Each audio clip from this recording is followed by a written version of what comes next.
So, welcome everybody on this beautiful Friday. Thank you for listening and tuning in. This is the second episode of my podcast, and I have an amazing guest. It's a Vikram Swa. I can't pronounce your last name, and it's so important for me. Swaminathan. Swaminathan. And you know what? His name is so gorgeous and beautiful. Do you want to tell us what the meaning is?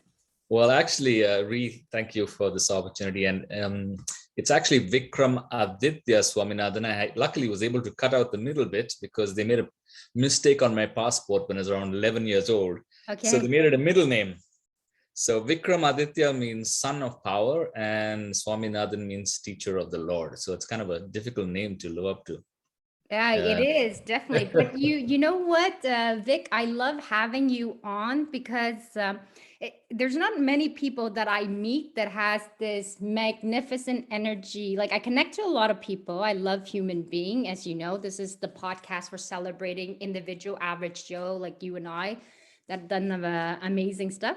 But I don't have this often. We don't know each other for very long, but it's something about your energy and your present. I just like today I was driving back from the doctor and my blood test and all this thing that I've been not wanting to do. And when I was driving, I thought about you. I did like some visualization, and it's the energy that you put out. And that's why I'm so thrilled to have you on board. So thank you for being a part of my life and just meeting. There's something about you and I that we're supposed to meet. Is this pure energy. Thank you, Ree. I may have to say the same for you. You have an angelic kind of aura around you. And, they say the souls recognize each other through vibration and not appearance.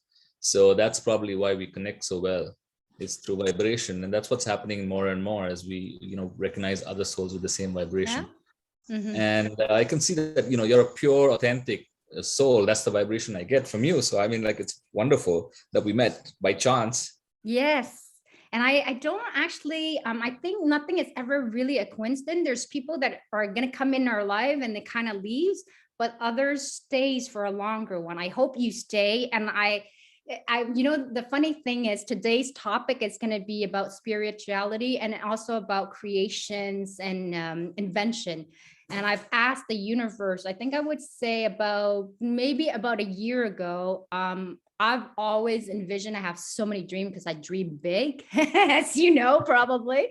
But I've asked the universe if they could send somebody on my path who is just as crazy about inventing something that's going to revolutionize and change people's life.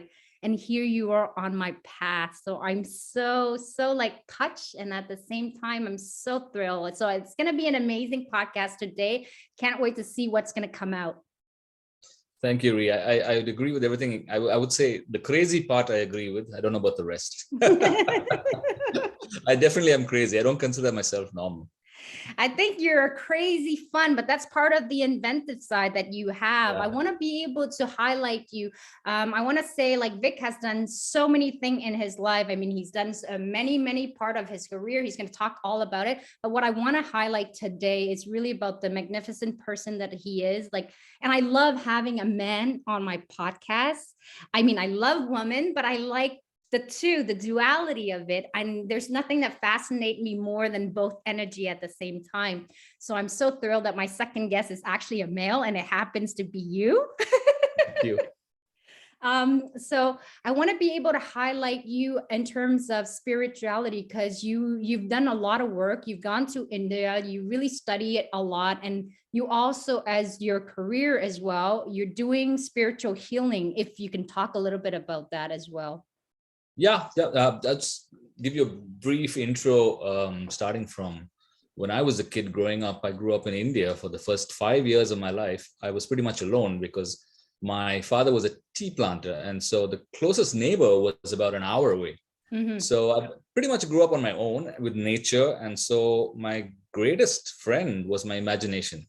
Mm-hmm. So I had to use my imagination, go out and imagine that I'm digging up gold or, finding, shooting a wild animal or, so it was first 5 years like that. And then from 5 to 10, I moved more to a smaller city where I made a lot of friends. Yeah. But there again, growing up in India in the 70s and 80s, we didn't have access to the toys and stuff that you got in the West. So I made my own toys, so I would Right. fashion them out of, we called it thermocol, but I think it's called styrofoam. So, I would dig Okay. out boats and then, make a propeller using a rubber band and a matchstick and stuff like that. Yeah. And that's what kept me occupied. I mean, today my kids tell me, Papa, I'm bored. I said, well, bored is the best thing you can be, because Yes. then you get to do creative stuff. That's But so if there's no Wi-Fi, I'm bored. So anyway, the times have changed, but I'm glad that I didn't have access to any of that when I was growing up. And I think that that's a really fascinating thing in the sense that nowadays, I mean, we're kind of bombarded with a whole lot of technology. The kids are very, very adept and very skilled at it.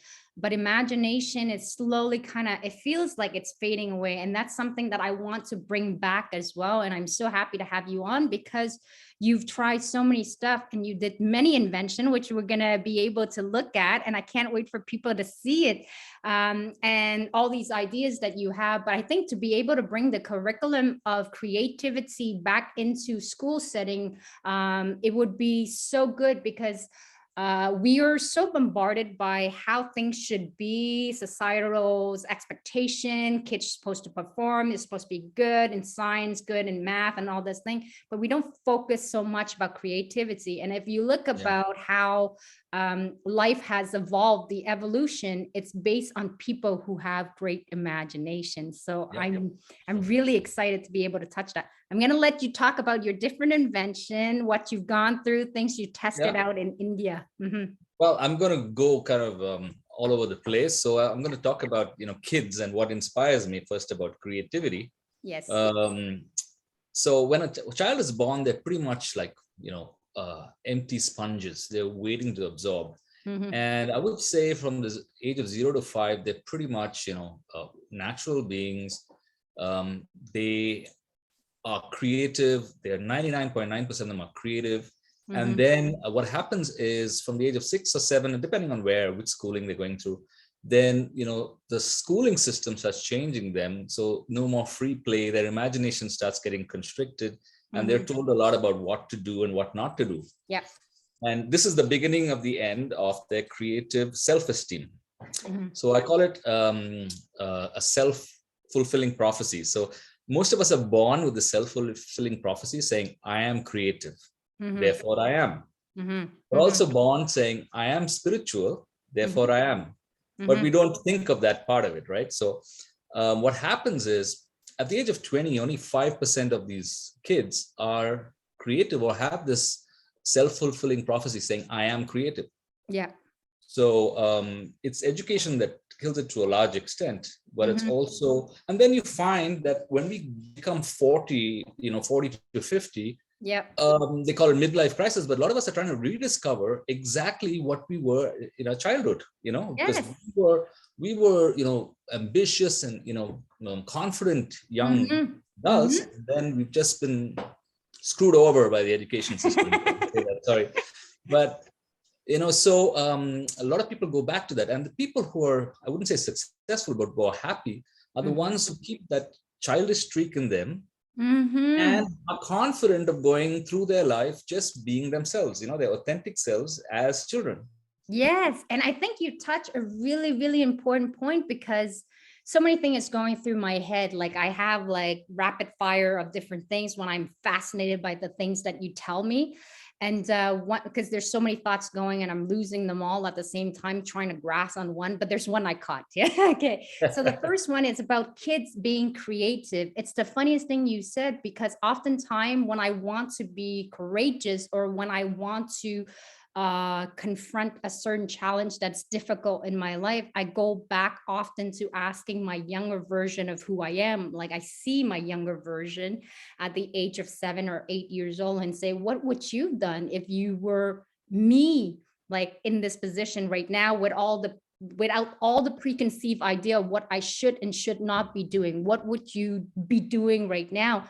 And I find when I do that, it gives me the courage to carry on. And she also reminds me, and this is like the younger Reese, she reminds me of who I truly am and how I can live my true authentic self and being imaginative, being not scared.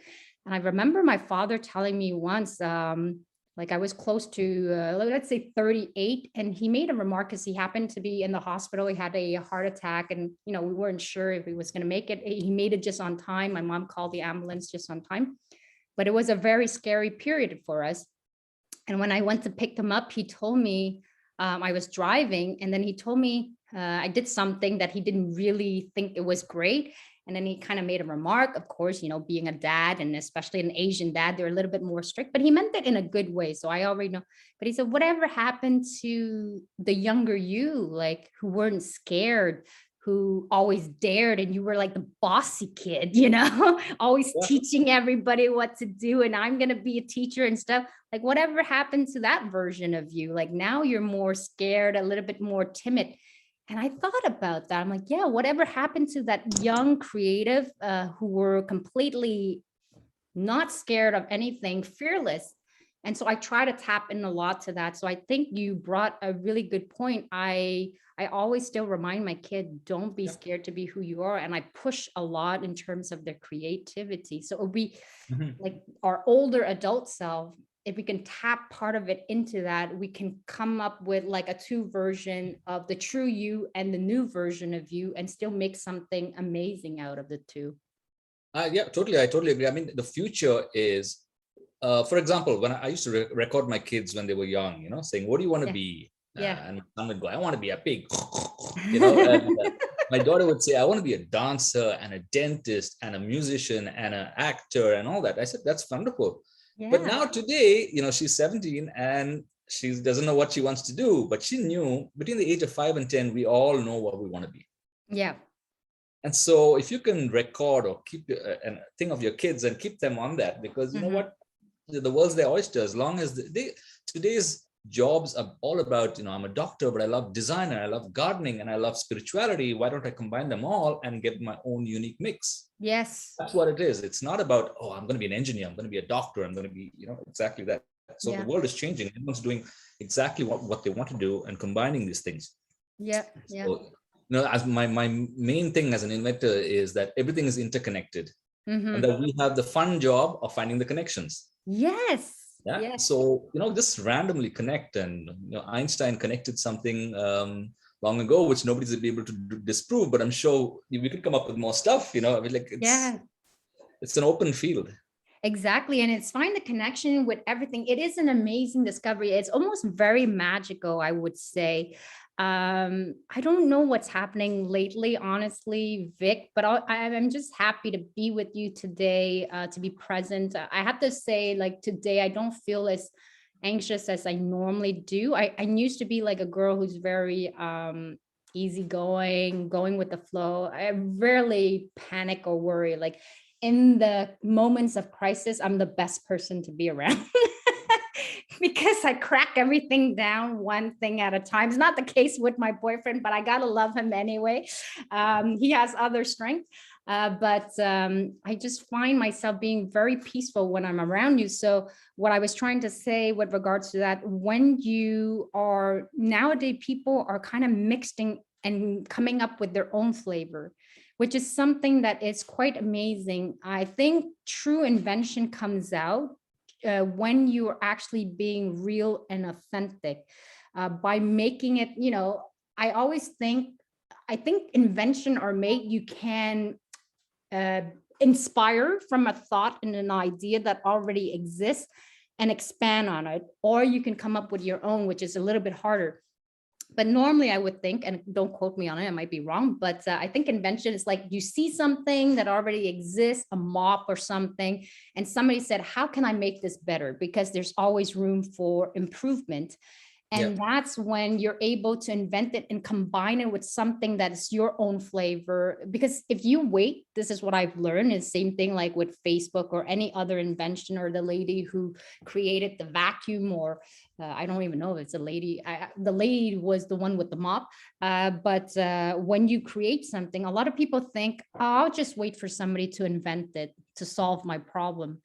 The best person to solve your problem is you. So I Yes. think when you come up with the invention, however it succeed or not, you're actually living in your true essence of what you're put on this earth to do.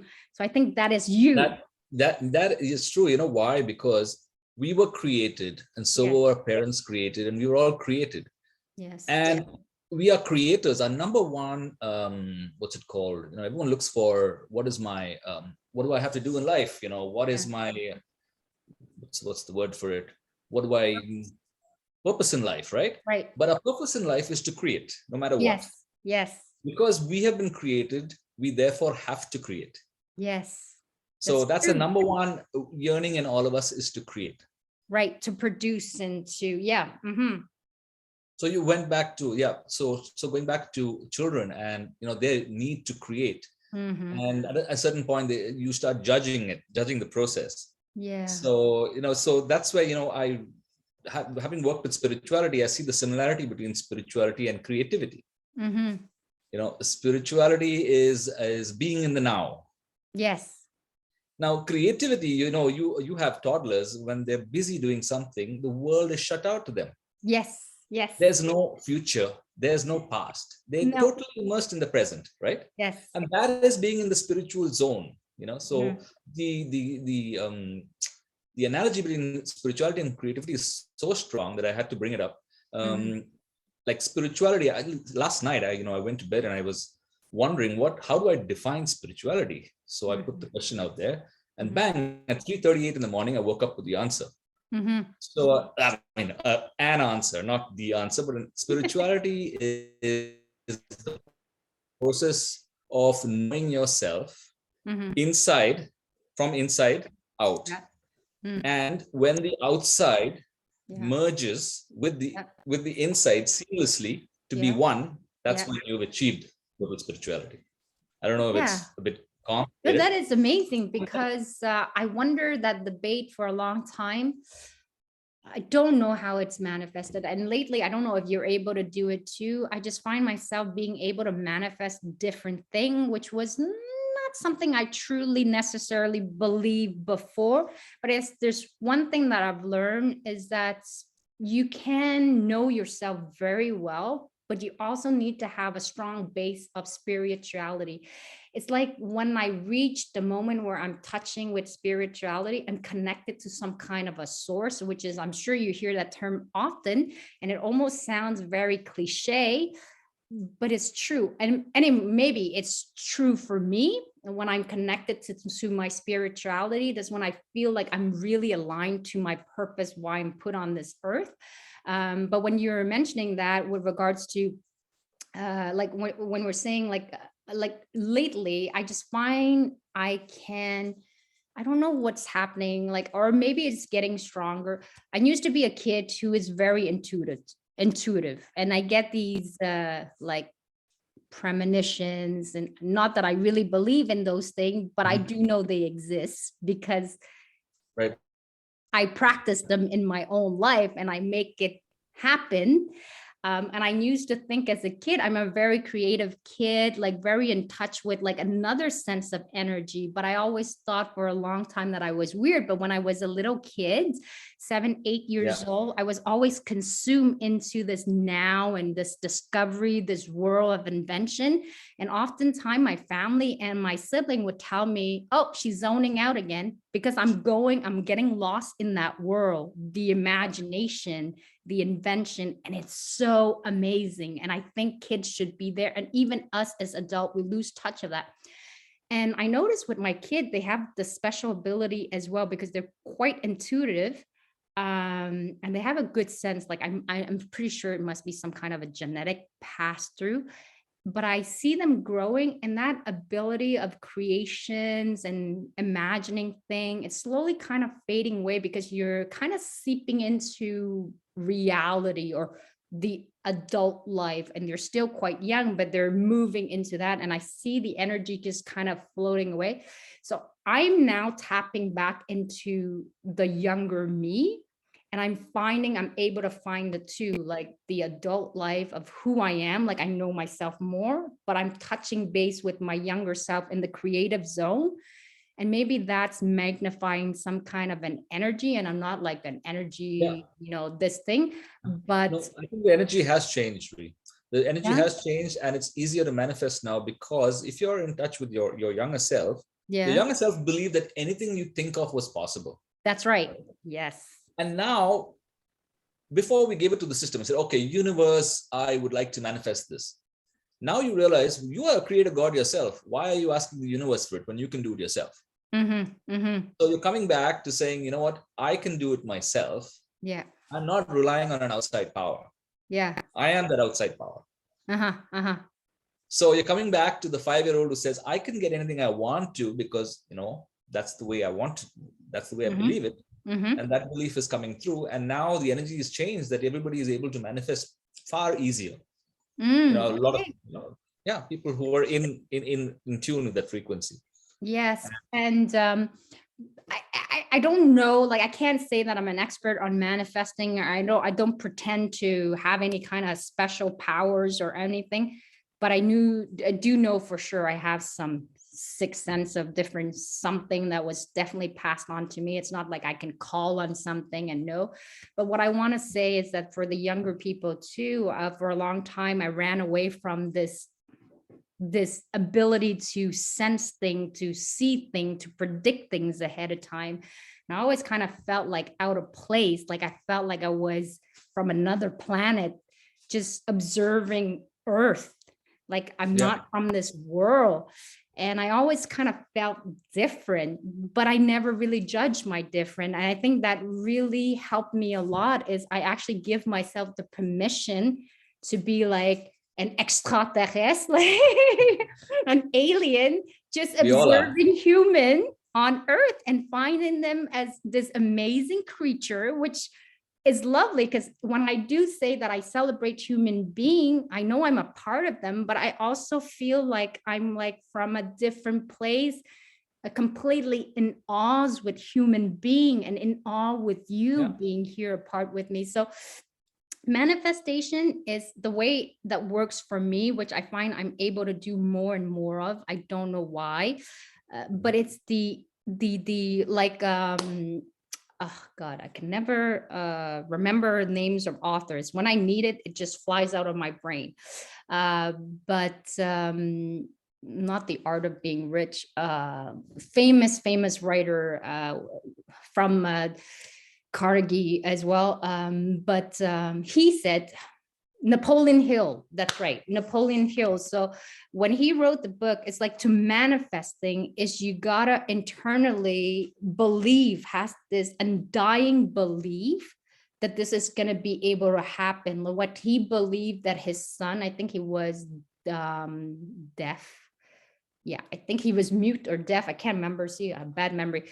But he had a dying belief that his son was going to be able to speak. So I'm sure he must have been mute, speak or hear. No, it's the hearing. So, and eventually his son did. He was able to articulate. They didn't put him in a special school. They treated him just like any other regular kid. He was no different from any other kid.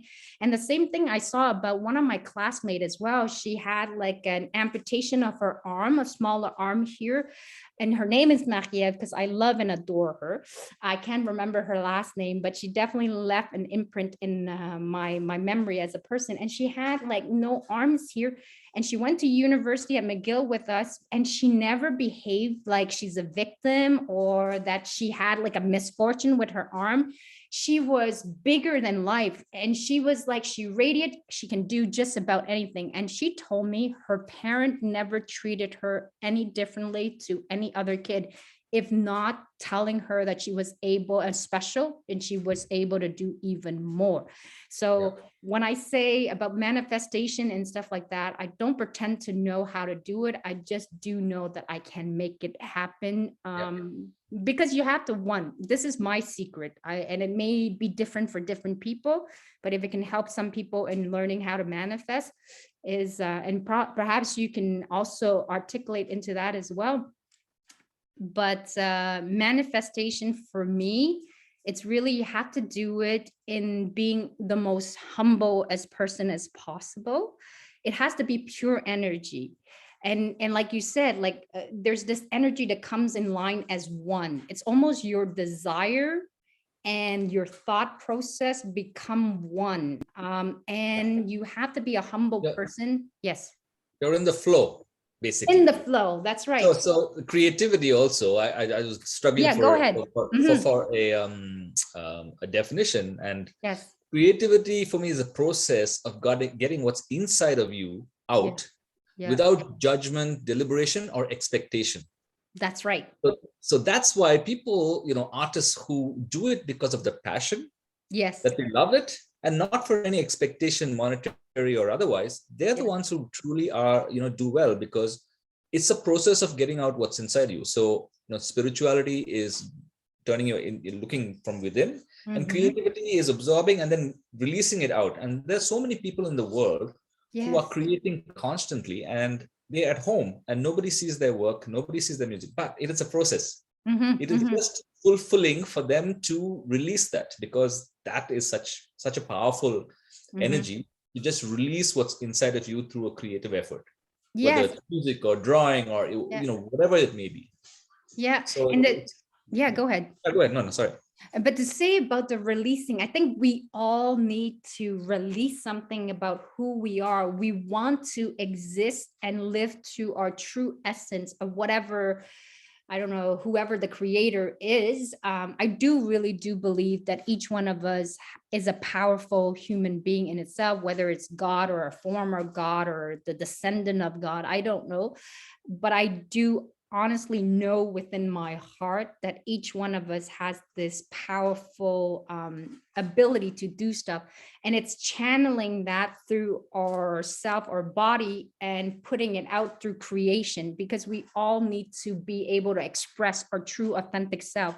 And I think to find happiness, when you were talking a little bit about that, in order to find happiness is finding that peace, that center peace of tranquility, of where you're living to your true essence of who you are, and internally manifesting and putting out the creation to the world for them to see and explore and teach and learn. And we all have something amazing to give. And one of the late night show that had said it very well, it wasn't David Letterman, because I watched David Letterman. It wasn't Jay Leno as well. It's like the newer one. And he had said something that's very amazing to me, was when I was trying to put out creativity out there.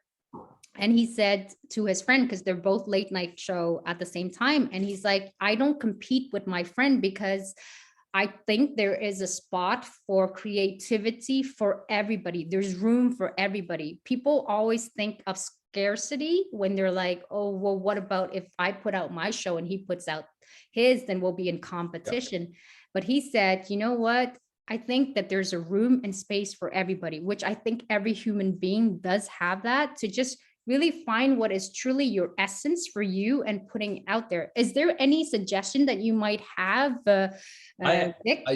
I do for inventors, because I've been through this inventive process for, let's say, 15, 20 years. Yeah. And it's not like I've made a great invention that I've sold or, made a lot of money from, but the fact is I keep putting them out. And then you have the inventors who get stuck on one idea, and it becomes their whole life, and they will go sell their house, mortgage it, do everything to bring this idea to life, and hold on to it so strongly. Idea. But creativity is not like that. The more you produce, the more comes to you. So the better you get. Yes. So put them out there, and you know what? Okay, so this didn't go, that didn't go. For me, so many. I've done over 100. Yeah. And and at least I'm happy to know that at least 20 of them somebody else has come up with, even though I thought of it earlier, and I didn't have the means to patent or whatever this process. But the process of doing it has enabled me to think of the creative thinking process and how it works.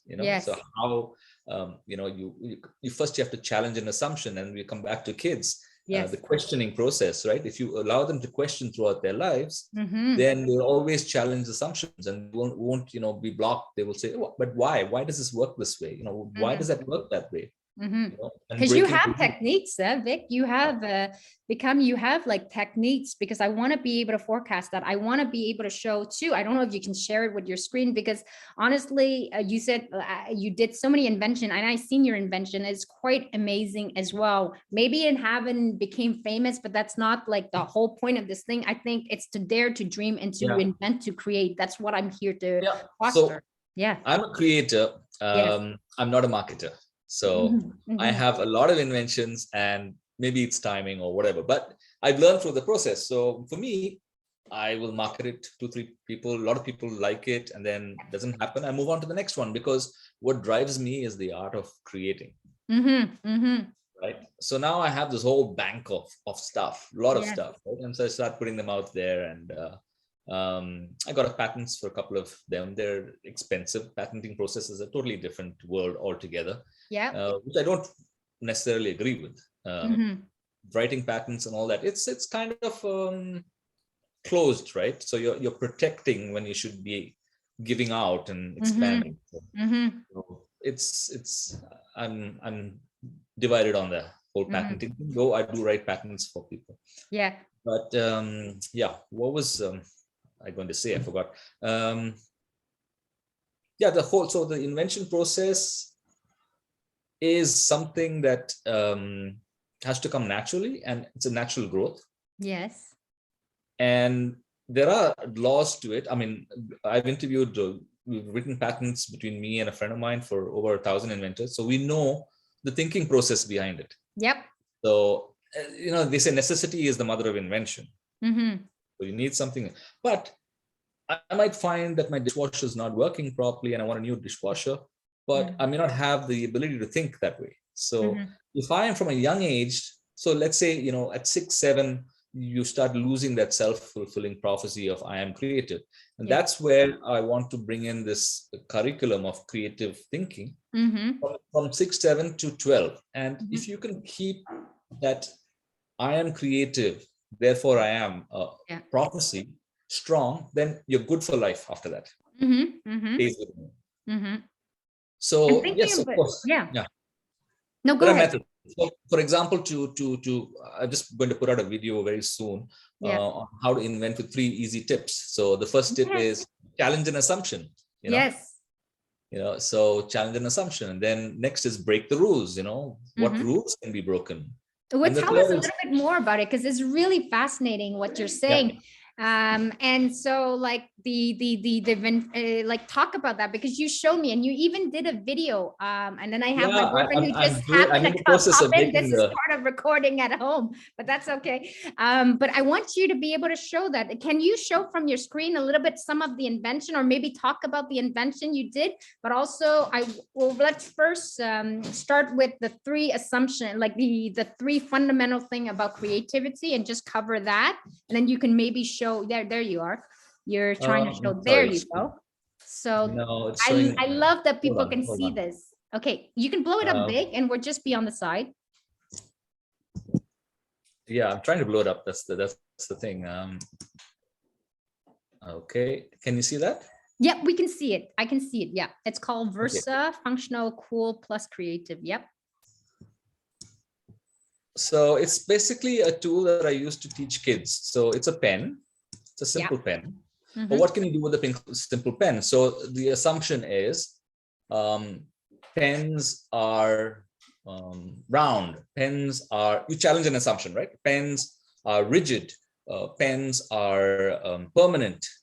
And then ink flows down in a pen. Mhm. So I challenge the assumption ink flows down in a pen. Mhm. So how do I challenge it? I reverse and say ink does not flow down in a pen. Mhm. It might be a bit difficult because I don't have all the images, but ink does not flow down in a pen. So what happens then? If ink does not flow down, where does it go? Well, then you have inventions like the digital pen and pens that you write on your tablet, right? Mhm. You don't have Mhm. ink. Ink does Yeah, not flow that's down. right. Mhm. Now I reverse the assumption. The assumption is ink does not flow down. Ink flows down. I Mhm. reverse it to say ink flows up.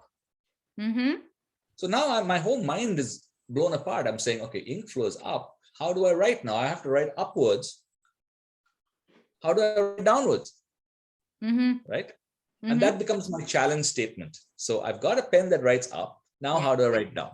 Okay, then we go into breaking the rules. And you say, okay, the rule is that everyone has to write downwards. But why? I mean, people write on their iPads nowadays, upwards, lying down.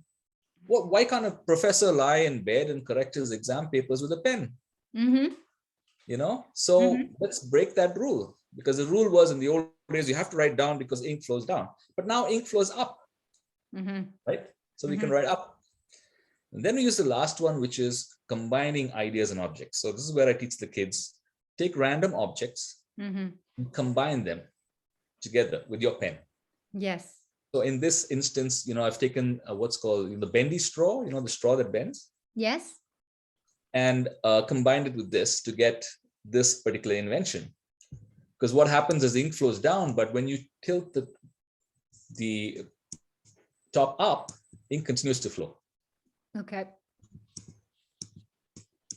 Okay. Can I see, like, are we seeing something else? Because I hear you clicking. Are we supposed to see something? Because I still see the pen, the world first fidget-friendly anti-gravity pen. Yeah. No, I can't play any videos at the moment, so I'm just trying to zoom out of it so you could see what Okay. I'm trying to talk about. Because I think there's so many amazing stuff that you invented. I want to showcase it. I want people to see it. And like, honestly, people, if you're interested in invention and to support him and stuff like that, definitely reach out, which I'll put in the contact for Vikram. And he needs some marketing specialist. He's a creative and an inventive guy. So if you're looking for an opportunity to really give the pitch and sell it, definitely partner up with this amazing Vikram is one of the best person that you can ever meet for this. But well, I want you to continue showing and like talking a little bit more. So I think just your idea about invention and just the three concepts that started out, because one, you've already started this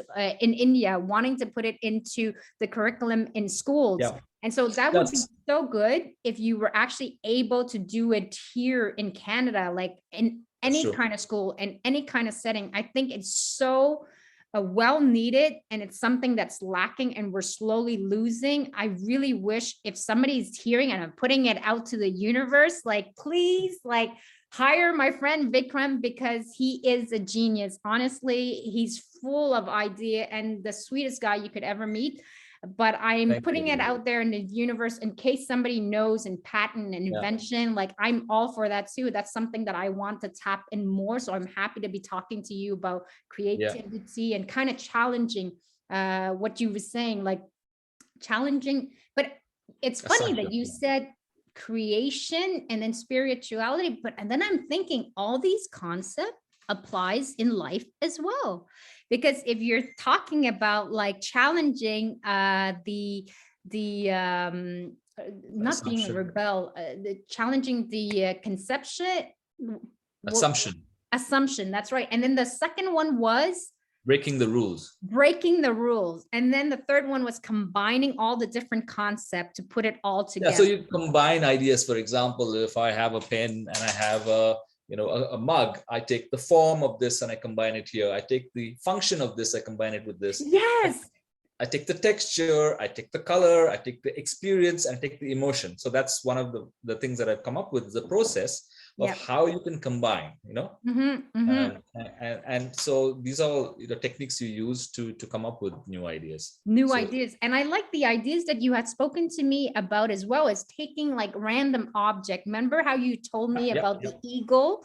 And can you please like expand on that? Because I find it's great. So when I started doing workshops for corporates, we used to do ideation workshops. One of the exercises was that I would give cards of various animals. The animals they would combine. So in a motorcycle company, they would take an alligator and the motorcycle and combine the functional, the form, the texture, the utility. So let's say an example is if you took an iPhone and you wanted to develop an app for it, and you get an eagle card, by mistake. So you say, oh, the eagle. I can have a phone that's shaped like an eagle, or I can have an eagle that's shaped like a phone, or I can have the function of the eagle, which is the eagle can look from high above and spot something far below, right? My phone can't do that. But we know we have Google Maps now and we can see it. So, combining the two, you could be outside the Eiffel Tower or the pyramids and press the app and a satellite takes a zoom in video of you from outer space, standing Yeah. outside, hi, and then send it to your phone in seconds. So Mhm. this is just taking random objects, right? Yeah. So creativity comes not from within, but from the most remote corners. That's where you get it. Mhm. You know? Mhm. Mhm.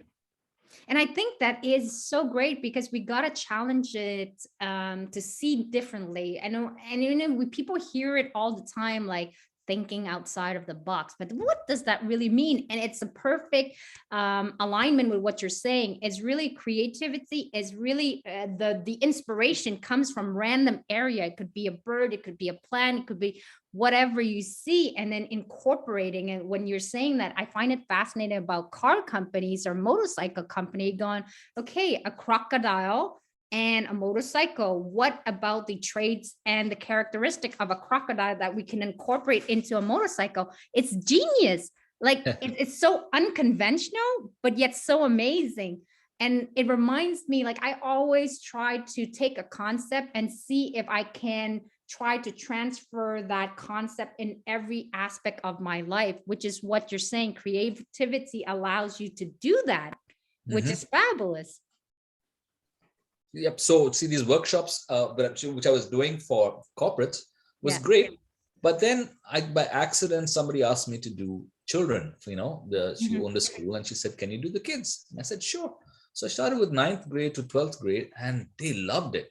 So I had a Oh, curriculum, and they loved it, and so they were like sponges. But the yeah. younger they were, the more they would just grab onto it. Yes. So I did them over here for the Chamber of Commerce in Montreal. I did them free for a couple of schools. One school in particular, I found all the kids were, they were not paying attention, fidgeting a bit. So I asked the teacher afterwards, I said, the kids really didn't enjoy this. I said, no, this is our learning difficulty class. I've never seen them so attentive in any class before as they are having this. So they had learning difficulties, but they loved the subject creative thinking. Yeah.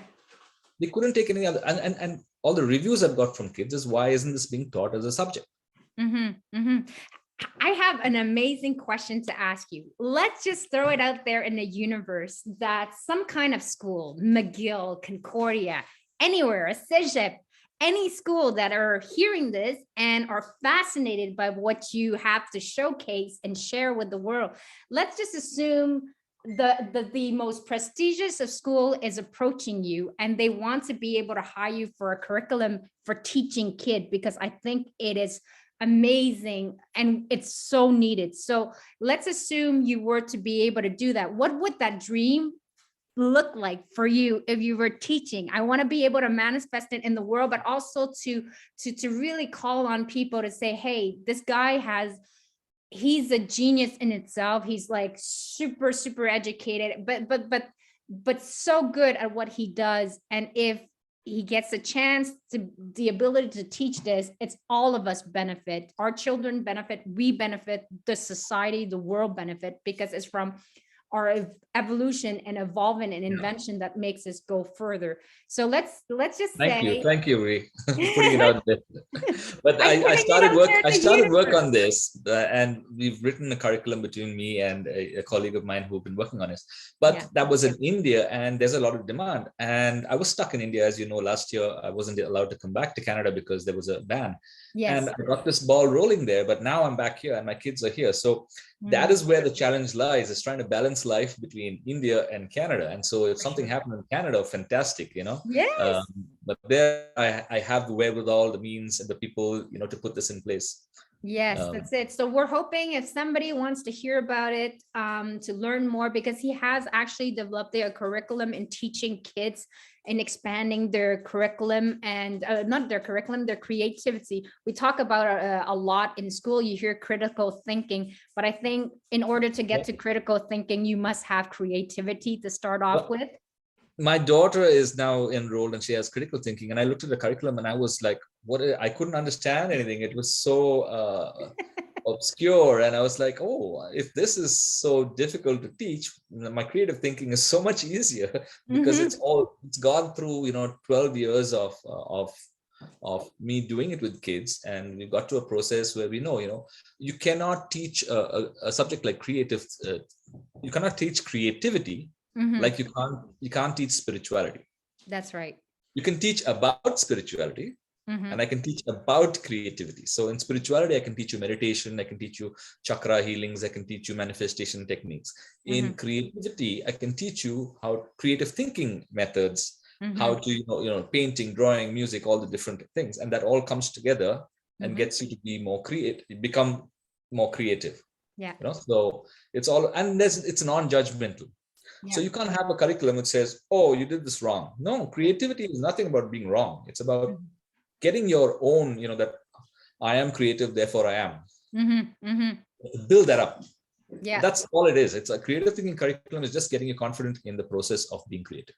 That's it. I also want to highlight the fact that you do healing as well. So apart from which I mentioned a little bit at the beginning, like he's really all about creativity, which works align well with spirituality. But you also do as your second job as well, and we want to push that out. Is that you do some healing, and it's healing from trauma from in your younger Yeah, past life as well.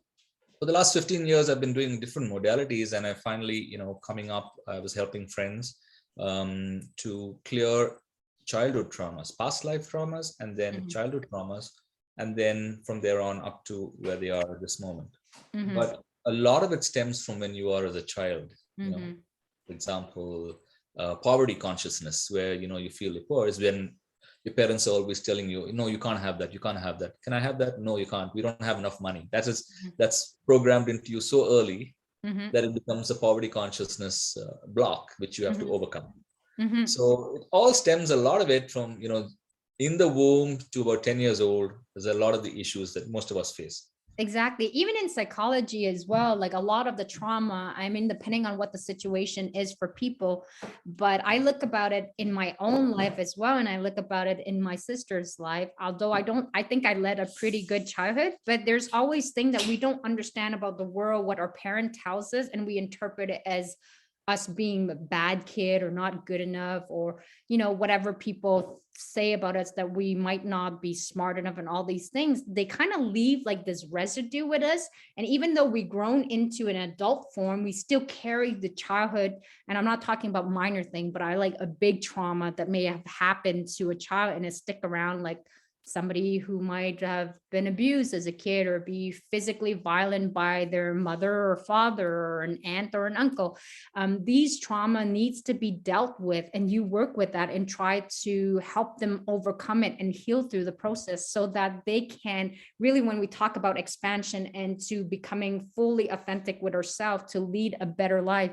And I think that one of our friends as well that we know, she is into this thing, healing and all that stuff, and she does a lot of stuff. I was super bright, and she said that you did some healing on her because she was sick for 2 weeks, and you were doing it from your own home and stuff, and she's gone to see so many other people, but she said that you did it and it worked so well for her. So I know, and just being in your present without you even having to do anything with me, and I don't even have any kind of trauma, it's just your present. You got to be next to Vic to really understand what I'm saying. So hopefully this radiates through the Zoom thing. But if he does energy healing with you guys, you are extremely lucky, because he has so much knowledge. He studies so much about it as well. And he's very humble in how he does things. And what I try to get out of Vic is like, being humble in the Asian culture is great, but you got to put yourself out there. And that's what I'm trying to do with Vic. And I want you to live to your true name, which is really manifesting all the power that has been given to you so that you can affect people. That's what you're here to do. So creativity and spirituality.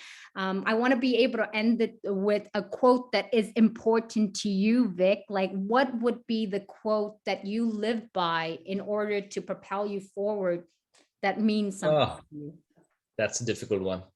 The funny one that comes to me is that um, every bolt of creativity always finds the right nut. Oh, So like a bolt of lightning, it always hits the right nut. It finds yeah, yeah. the right crazy guy to hit. But if I had to think about one, I would say that Mhm, everything is interconnected, and mhm, I have the fun job of finding the connections.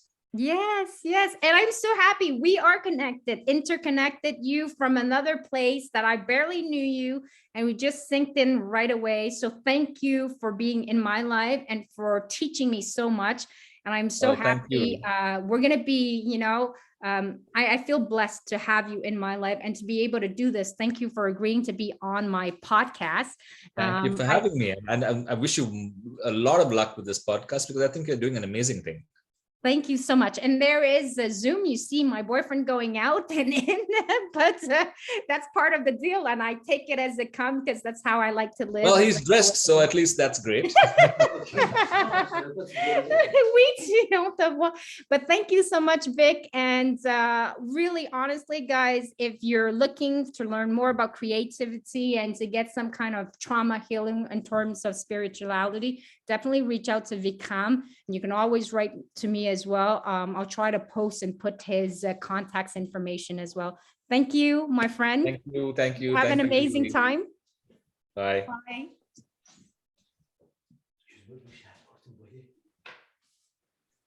Bye.